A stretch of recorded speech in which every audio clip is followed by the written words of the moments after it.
Ang alamat ng Mount Canlaon.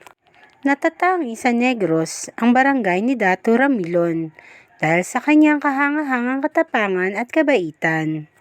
Dagdag pa sa pagiging bantog ng Dato ang pagkakaroon ng napakagandang anak na nagngangalang Kang.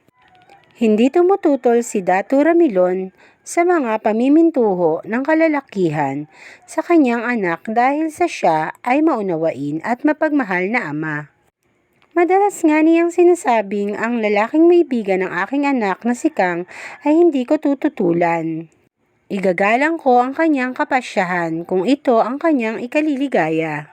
Sa dinami-dami ng mangingibig ni Kang, ang nagkapalad ay si Laon na anak ng isang raha na kalapit nilang barangay. Isang araw, nagkalakas ng loob ang magkasintahang magtapat. Ama, may sasabihin po sa inyo si Laon. Ang bungad ni Kang kay Dato Ramilon. Magsalita ka, binata, tugon ng Dato. Ano ang iyong pakay? Nais ko pong hingiin ang inyong pahintulot sa aming pag-iibigan ni Kang, pagtatapat ni Laon. Wala kang aalalahanin, sagot ni Dato Ramilon. Humanda kayo at idaraos natin ang inyong kasal sa kabilugan ng buwan. Naghandog si Laon ng dote kay Dato Ramilon.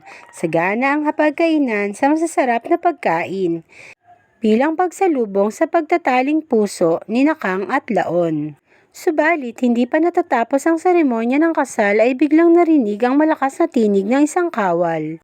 Mahal na Dato Ramilon, mahal na Dato Ramilon. Dumarating po ang pangkat ni Dato Sabunan. Si Dato Sabunan ng Palawan ay masugid na manliligaw ni Kang. Nagpa siya itong lumusob sa barangay ni Dato Ramilon sapagkat nabalitaan itong ikakasal sina Kang at Laon.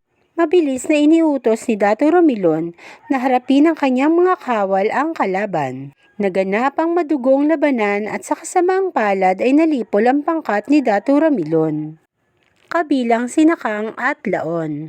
Sa tibay ng pag-iibigan ni Kang at Laon, natagpuan ang kanilang bangkay na magkayakap. Di nagtagal ay may lumitaw na munting burol sa kinamatayan ng magkasintahan.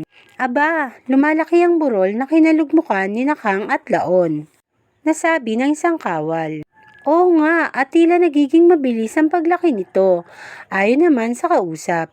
Mula noon, ang dating maliit na burol ay naging isang malaking bundok.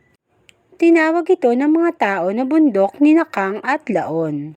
Subalit, sa paglipas ng panahon, ito ay kinilalang bundok ng Canlaon. Ang wakas.